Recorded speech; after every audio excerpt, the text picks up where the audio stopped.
இந்த வீடியோ பார்க்குற எல்லாருக்கும் வணக்கம். நம்ம இன்றைக்கி என்ன பார்க்க போகிறோன்னா ஒரு லஞ்ச் விலாக் தான். இன்றைக்கி வந்து ஸ்பெஷல் அவியல், திருநெல்வேலி ஸ்பெஷல் அவியல், ஒரு முட்டை பொரியல், ரசம், ஒரு டக்குன்னு செய்கிற மாதிரி ஒரு ரசம் எப்படி செய்யலாங்கிறதையும் பார்த்துடலாம். வாங்க வீடியோக்களை பார்க்கலாம். இப்போ வந்து முதல்ல அவியலை ஃபஸ்ட்டு வந்து அவியல் பார்த்துடலாம். அவியலுக்கு வந்து காய்கறிலாம் எடுத்து வச்சுருக்கேன். கத்திரிக்காய், கேரட்டு, வாழைக்காய், முருங்கைக்காய், கொத்தவரங்காய், பீன்ஸு இந்த மாதிரி எடுத்து வச்சுருக்கேன். அவியலுக்கு வந்து மெயின் காயே வந்து கத்திரிக்காய், வாழைக்காய், முருங்கைக்காய் மட்டும்தான் மெயினான ஒரு காய். அதுபோக நீங்கள் எல்லா காயுமே போடலாம். சௌச்சௌ போடலாம், கருணக்கிழங்கு போடலாம், அவரைக்காய் போடலாம், எல்லாமே போடலாம். நான் இன்றைக்கி எடுத்து வச்சுருக்க காய் வந்து இந்த காய் தான். ஒரு வாழைக்காய், நல்ல பெரிய வாழைக்காய் ஒரு வாழைக்காய் எடுத்திருக்கேன். ஒரு 5-6 கத்திரிக்காய், ஒரு கேரட்டு, ஒரு 6-7 பீன்ஸு, ஒரு கைப்பிடி அளவுக்கு கொத்தவரக்காய் எடுத்திருக்கேன். எடுத்து இதை உப்பு போட்டுட்டு அடுப்பில் வச்சு வேக விடலாம். இப்போ ஒரு 1.5 டீஸ்பூன் கிட்ட உப்பு போட்டுடுறேன். காய் முங்குற அளவுக்கு தண்ணி சேர்த்துடலாம்.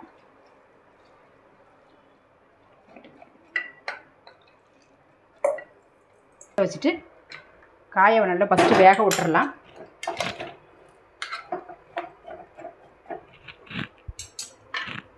நான் சும்மா தான் குக்கர் மூடி வச்சுருக்கேன். வெயிட்லாம் எதுவும் போட வேண்டாம். நான் குக்கரில் சும்மா தான் மூடி வச்சுருக்கேன். இப்போ வந்து அரைக்க வேண்டிய மசாலாவை பார்த்துடலாம். அவியலுக்கு அரைக்க வேண்டிய மசாலா, அவியலுக்கு அரைக்க வேண்டியது வந்து ஒரு 20 சின்ன வெங்காயம் கிட்ட எடுத்திருக்கேன்.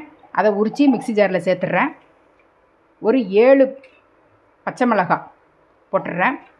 ஒரு சின்ன பத்தை, இந்த அளவுக்கு தேங்காய் வர்ற மாதிரி தேங்காய் போட்டுடலாம்.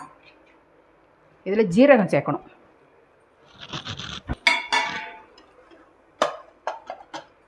ஒரு டீஸ்பூன் கிட்ட ஜீரகம் போட்டுட்டு நல்லா தண்ணி ஊற்றி கொஞ்சம் நல்லா ரொம்ப நைஸாகவும் அரைக்க வேண்டாம், குறைன்னு அரைக்க வேண்டாம், ஒரு மீடியமாக அரைச்சி எடுத்துகிட்டு வந்துடலாம். இப்போ வந்து அவியலுக்கு தேவையான மசாலாவை வந்து அரைச்சி எடுத்துகிட்டு வந்துட்டோம்.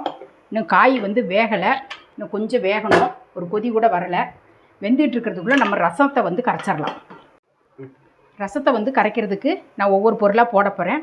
இதில் வந்து 2 தக்காளி நான் வந்து பாதியாக கட் பண்ணி போட்டிருக்கேன். 2 தக்காளி. இந்த இடம் வந்து கொஞ்சம் ரொம்ப முரடாக இருந்தது, கரைக்கும் போது இதுவாக இருக்குங்கிறதுனால கட் பண்ணிவிட்டு 2 தக்காளி போட்டிருக்கேன். ஒரு சின்ன சைஸ் புளி, கொஞ்சமாக புளி போட்டால் போதும். இதுலேயே கொஞ்சம் மஞ்சள் பொடி, உப்பு ஒரு 1.5 டீஸ்பூன் கிட்ட உப்பு, கொத்தமல்லி போட்டுட்டு இப்படி தண்ணியை ஊற்றி வச்சிடலாம். தண்ணி ஊற்றி புளியெல்லாம் ஊறிட்டு இருக்கட்டும். அதுக்குள்ளே இப்போ ரசத்துக்கு அரைக்கிறத பார்த்துருவோம். இப்போ 1 டீஸ்பூன் கிட்ட ஜீரகம், ஒரு 2 டீஸ்பூன் மிளகு,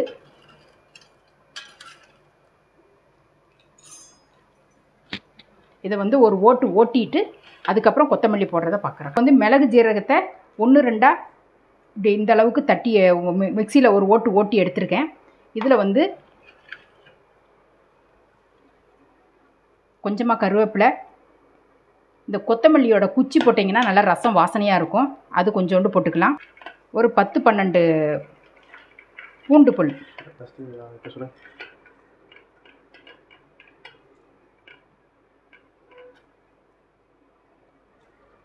பூண்டு ஒரு 10 பல்லுக்கிட்ட பூண்டு. இது சின்ன சைஸாக இருக்கிறதுனால ஒரு 10 பல்லு பூண்டு போட்டிருக்கேன்.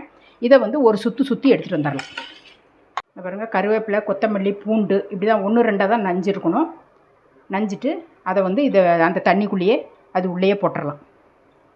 போட்டுட்டோம்னா ரசத்தை கரைக்கிறதுல தான் உங்களுக்கு டேஸ்ட்டே இருக்குது. மிக்ஸி ஜாரில் கொஞ்சம் தண்ணி விட்டு ஊற்றிட்டு இப்போ வந்து நல்லா ரசத்தை வந்து கரைக்கணும். புளி எல்லாமே, புளி கொத்தமல்லி எல்லாமே கரைக்கும் போது அந்த ரசத்தோட வாசனையே, ரசத்தை கரைக்கும் போதே செம வாசனையாக இருக்கும்.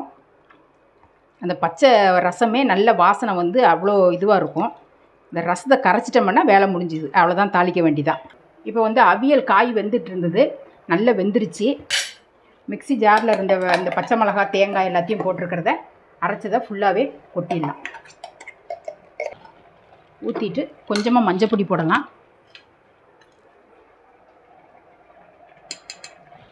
கொஞ்சமாக மஞ்சள் பொடி நல்லா கலந்து விட்டு ஒரு கொதி வரணும்.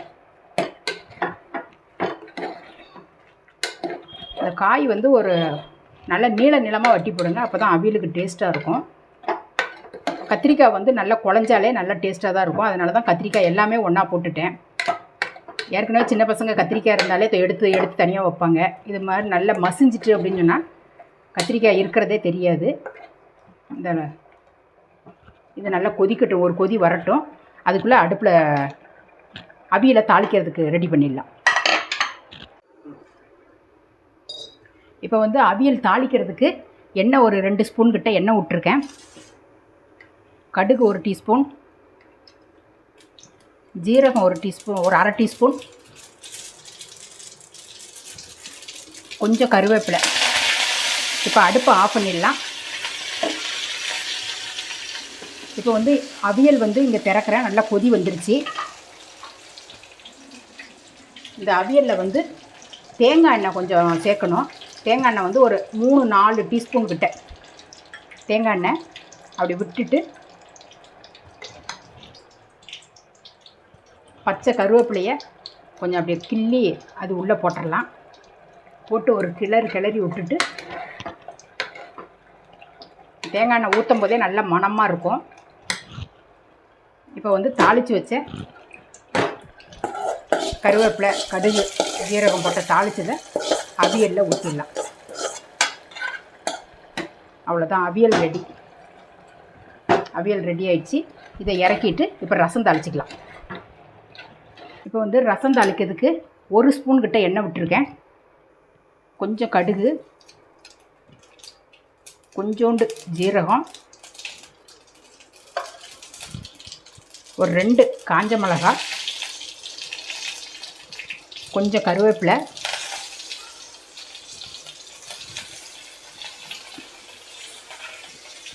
சின்ன வெங்காயம் வந்து ஒரே ஒரு சின்ன வெங்காயத்தை வந்து கட் பண்ணி போட்டிருக்கேன்.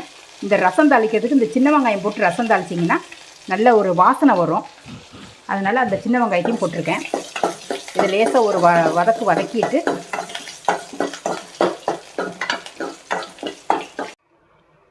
இப்போ இதில் வந்து கொஞ்சம் பெருங்காயம் போட்டுக்கலாம். பெருங்காயத்தை போட்டு ஒரு கிண்டிட்டு அது ஒரு கிண்டிட்டு ரசத்தை ஊற்றிடப்போகிறேன்.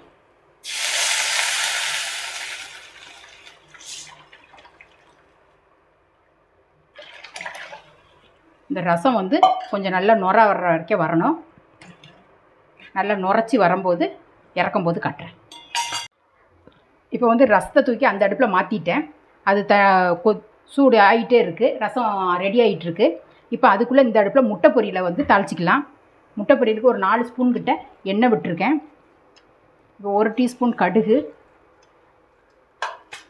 நல்லா பொரிஞ்ச உடனே பச்சை மிளகாய், கடுகு இந்த அளவுக்கு பொரிஞ்சிருச்சு. பொரிஞ்ச உடனே 2 பச்சை மிளகாய் கட் பண்ணி வச்சுருக்கேன். அதை உள்ளே போட்டுட்டு அது கொஞ்ச நேரம் சவக்கட்டும். அதுலேயே கருவேப்பிலையும் போட்டுடலாம். ஆயிடுச்சு. இந்த பாருங்க செவந்து அப்படி வந்த உடனே வெங்காயத்தையும் போட்டுடலாம். வெங்காயம் வந்து ஒரு 3 வெங்காயம் எடுத்து வச்சுருக்கேன். நான் செய்கிறது வந்து இப்போ 4 முட்டை போட்டு பொரியல் பண்ண போகிறேன். இது வந்து முட்டை வந்து 4 முட்டைக்கு ஒரு 3 மீடியம் சைஸ் வெங்காயத்தை சின்னதாக கட் பண்ணி வச்சுருக்கேன். அது வதங்கும் போதே கொஞ்சம் உப்பையும் போட்டுடலாம்.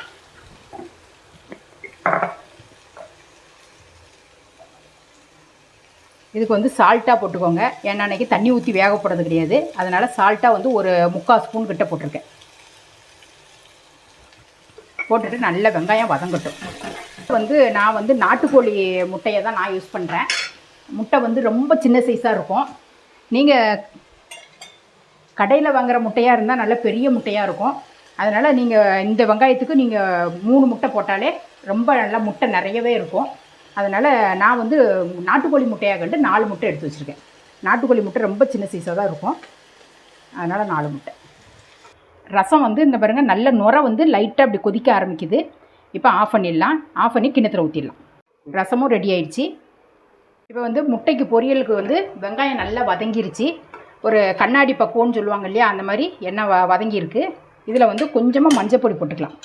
இந்த மஞ்சள் பொடி எதுக்கு போடுறோன்னா அந்த முட்டையோட கவுச்சி ஸ்மெல் வராமல் இருக்கிறதுக்கு கொஞ்சம் மஞ்சப்பொடி போட்டுட்டு இப்படி ஒரு வதக்கிட்டு அப்படியே ஒவ்வொரு முட்டையாக உடச்சி ஊற்றிடலாம்.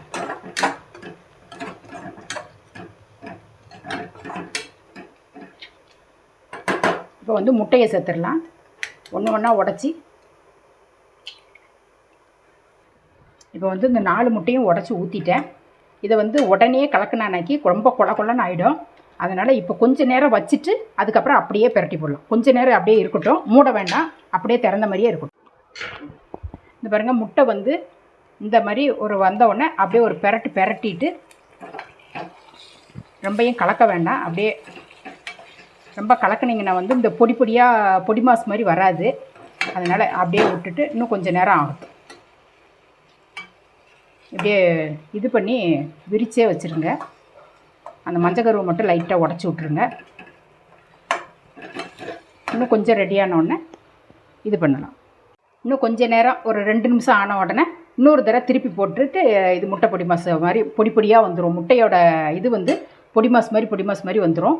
அதுக்கப்புறம் இன்னொரு 2 தடவை பிரட்டிட்டு இறக்க வேண்டியதான். இப்போ வந்து இன்னொரு தடவை முட்டையை வந்து கலந்து விட்டுறலாம். பாருங்கள், அந்த மாதிரி இப்படி ஆறணும். வந்துட்டு இப்படி உடச்சி விட்டிங்கன்னா முட்டை தனித்தனியாக நிற்கும். அப்படியே ஒரு பிரட்டோம்னா இது ரசத்துக்கும் இந்த முட்டை பொரியலுக்கும் தான் டேஸ்ட்டே. ரசம் வச்சுட்டு ஒரு முட்டை பொரியல் பண்ணாலே ரொம்ப நல்லாயிருக்கும். இந்த மாதிரி கொஞ்சம் குத்தி விட்டிங்கன்னா அந்த முட்டையை வந்து உடஞ்சி பொடி மாஸ் மாதிரி ஆகும். இந்த பக்குவம் வந்ததுக்கப்புறம் கொஞ்சம் மிளகு பொடி போட்டுடலாம். ஏற்கனவே பச்சை மிளகாய் காரத்துக்கு இருக்குது. லைட்டாக மிளகு பொடி போட்டோம்னா அந்த கவுச்சி ஸ்மெல் எடுக்கும். முட்டைனாலே கொஞ்சம் மிளகு பொடி போட்டால் தான் டேஸ்ட் இருக்கும். சும்மா ஒரு 1/2 டீஸ்பூன் கிட்ட போட்டிருக்கேன். போட்டுட்டு அப்படியே ஒரு பிரட்டிட்டு முட்டை பொரியல் ரெடி ஆகிட்டு இதில் வந்து கொஞ்சம் கொத்தமல்லி அப்படி தூவி விட்டுட்டு ஒரு கிளறிட்டு இறக்க வேண்டியதான்.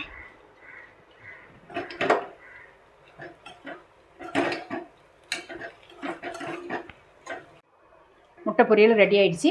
இதை அடுப்பு ஆஃப் பண்ணிட்டு இறக்கிடலாம். இந்த பாருங்கள், முட்டை பொரியல் ரெடி, ரசமும் ரெடி ஆகிடுச்சு, அவியல்.